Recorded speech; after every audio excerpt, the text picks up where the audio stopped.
حسين حسين حسين يا حسين حسين يا حسين حسين يا حسين حسين يا حسين حسين يا حسين.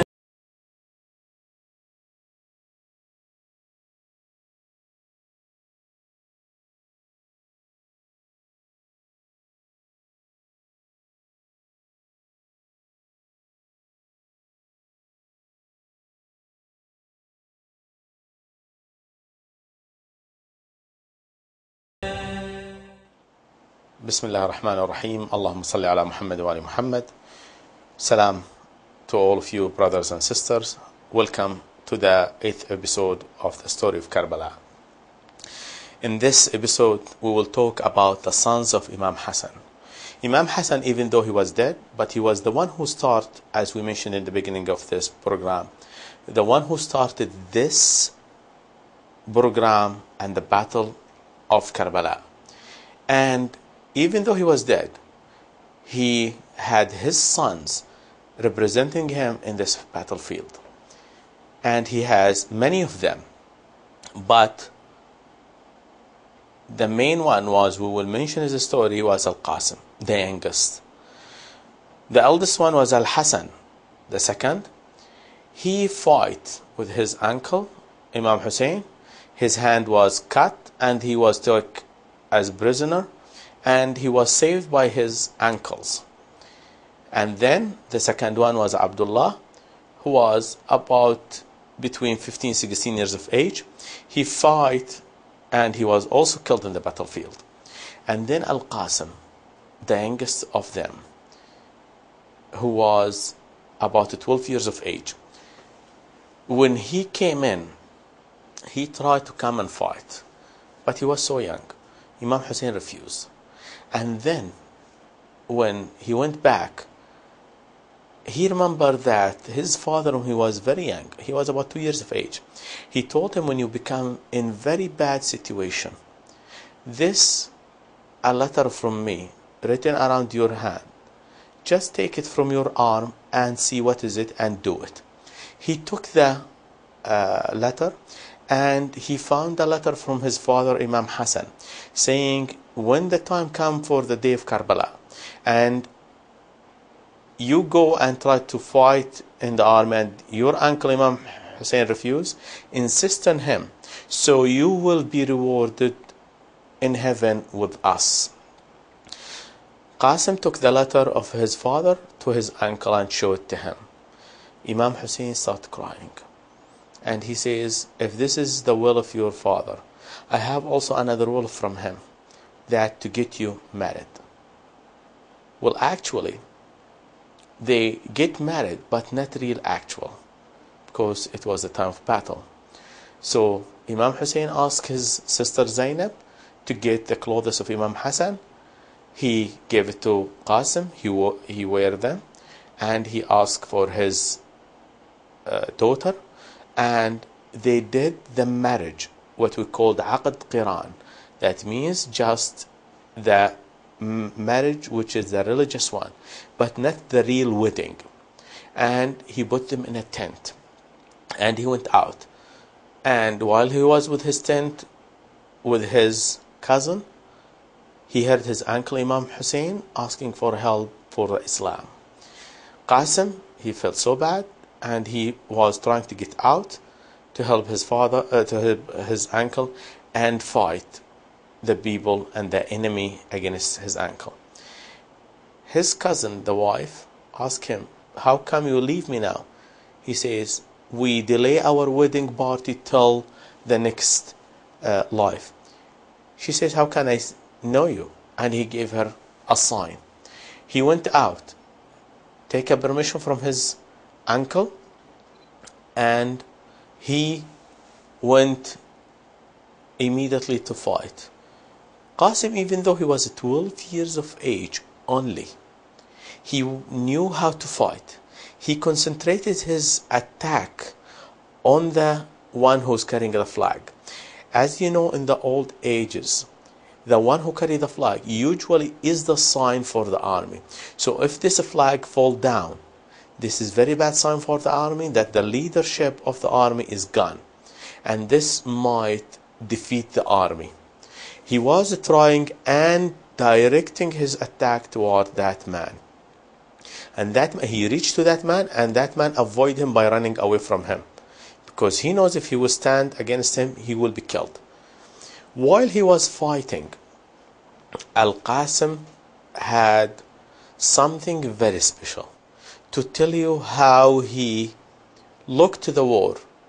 Is it they looking just for victory and killing other people, or they are looking for Islam and victory of Islam? While Qasim is fighting, he was having only a shirt and a skirt. His clog just tear apart. He refused to fight barefoot. So instead of continue fighting in the middle of the battlefield, can you imagine if any soldier happened to him, what he will do? He'd continue fighting and withdraw himself to his camp, trying to fix his shoe or his clock. What happened? He did not care about a 30,000 army, 30,000 soldier. He tried to fix his clock in the middle of the battlefield. Somebody was looking at him, and he was saying to the one beside him, I will kill him. And the other man says, why you want to kill him? You see all these thousands and hundreds around him, just leave him alone. He says, no, I will kill him. While he was fixing his clock or ni'al, see how brave the enemy. They did not fight him face to face. They waited for him when he was busy doing something else, not looking at them. He came with the sword and hit his head. Then Al-Qasim fall down on his face, calling for his uncle Hussein help. Imam Hussain, peace be upon him, came very fast. He killed the one who killed him, and then he saw his nephew was dying. He was so sad. He says, I feel so sorry for you, my nephew, that I cannot do much for you. When Qasim died, Imam Hussain carried Al-Qasim. But how he carried Al-Qasim? He did not carry between his hands or arms. He carried Al-Qasim, he put the chest of Al-Qasim in his chest, and then hug him, and then carry him. Hamid ibn Muslim, one of the people who was in the Ibn Sa'ad army, was saying this. He says, we noticed that the feet of Al-Qasim was touching the ground and touching the feet of Imam Hussain. And we were wondering, because Al-Qasim only 12 years of age, how come this is happening? Is this boy get taller, or Hussein get shorter? And we looked, and then when we looked, we found the back of Imam Hussein was bent like this, and that's why Al-Qasim feet was dragging on the ground. He took him and put him with the other member of the family who was killed. This is how Imam Hussain and his family was fighting, not as to get power, because if they want power, there is other ways. He could use the other people to fight for him. They could attack the leadership and finish the whole army. They could immediately go to Yazid in Damascus taking army, and they know how to get the army and attacked him. There is so many ways that Imam Hussain could get army to fight them. But this is not the aim. The aim was the Islam, and the aim that they should behave as the real Muslims, even in the wartime, and even if the other one was not behaving as a Muslim. And this is the message we got from Imam Hussain and from the people around him at that time. This is an example of the family of the Prophet. Not only this, some of the people from the Alliance Ansar has been told that your son is a prisoner in the border of the country and they want some money to free him. He says, I wouldn't like to live after him. Imam Hussain, he says, told him, you are free to go and work to free your son. He says, the monsters, the lions shall eat me if I leave you. He refused. He told him, here is some cloth which is expensive, worth so much, just give it to your family so they can work to get your son free. And he took it and gave it for his son. But he refused to leave Imam Hussain. Not only this, in the night before the battle, when Zainab was talking to Imam Hussain that your alliance might leave you at the time of the battle, he told her, I tested them, and all of them, they like to die before me, as the son would like to drink or breastfeed from his mother. When Nafi ibn Hilal heard this from Zainab and Imam Hussain, he went and told Habib, Habib, this is what's happening.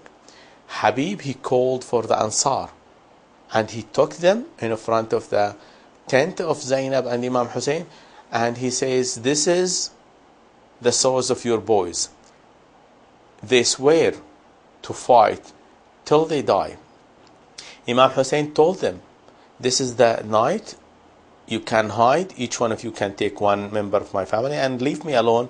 They want me, if they get me, they will not bother about you. One of them says, if we can live in this life forever, I would not leave you and go with them. I would die rather with you. The other one, he says, if I have been to be killed and burned and killed and burned 70 times, I would not leave you. And the rest did the same thing. This is the real examples of how Muslims will fight and be a real Muslims till the last moment for their religion. This is the best examples in the whole Islam happened, because at the time of the Prophet it was very clear that there was a fight between a prophet and an enemy who doesn't believe in God. Now, in situation of Imam Hussain, there was a fight between two parties. They called them Muslims, but one is consider himself as a Muslim but behaving really as non-Muslim. He's behaving as if the Islam is not existing. He is twisting the ideals, the behavior of Islam, the way Islam setting things to just suit him, so he can do whatever. So he can have the money, he can have everything, he can do everything he want. While the other one, even though he could have everything and enjoy a peaceful life and enjoy his wealth, he refused to enjoy any one of these, just in order to establish and continue the spirit of Islam. This is the key thing. Islam is not like any religion. Islam is the religion of God, Allah, and it contains everything related to human life. It is not like as some of the people try to give like the Christianity, where the religion separated from the country, the religion only in the church. The Islam is not only in the mosque, it's everywhere and with you day and night. This where you should have the Islam. The Islam is just not only a prayer at the time of the prayer, not fasting only in Ramadan, not only having pilgrim at a time, just only in the Hajj. No, it is a behavior in all times, whether with your family, with the people. It is a behavior, how to act even if this is go against your own benefit, but goes along with what Allah wants. Allah wants your benefit, but in a bigger picture, not only as a tithe. You look as a human just only to get some money for yourself, some benefit, some gold. You think this is the best, but if you look in the bigger picture, you should have the benefit for everybody to enjoy and having it. When somebody comes and try to take the money for himself, let's say in the city he took the 1 million dinar from everybody will become poor. They will have nothing to have. But if everybody has his share, they work more, get better, and they get, instead of 1 million, millions. And this was the thing that Imam Hussain was mentioning after the death of his father Imam Ali, that if they follow Ahl al-Bayt, they will eat from their top, from their bottom, from everywhere, that they will have the wealth coming from everywhere to them. They did not believe in this. They thought that whatever wealth happened is what's happening. But if we look actually what's happening, the people at the time of Bani Umayyah, they were suffering. Only the leaders of the tribes, they were having the wealth. The rest, they were in real poor situation. They did not have everything. They did not have a decent life. While if they listen to Ahl al-Bayt, everybody will have decent life. But instead of the leader having 1 million, he might have 100,000.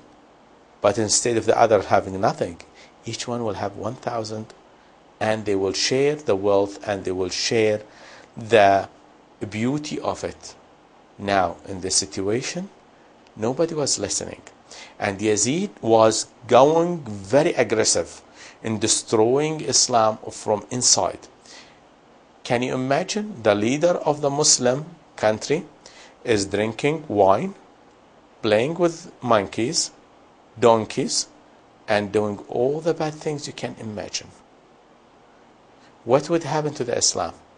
People will not pray, will drink wine as back before Islam, will do everything as if Islam is not existing. The only thing will be left from Islam is only its name. And what's left also, just a written script of something called Quran. Quran is meant to apply in the real life, not something a script you read and leave it between the two in the books and leave it in the mosque. This is not the aim of the Quran. This is the aim.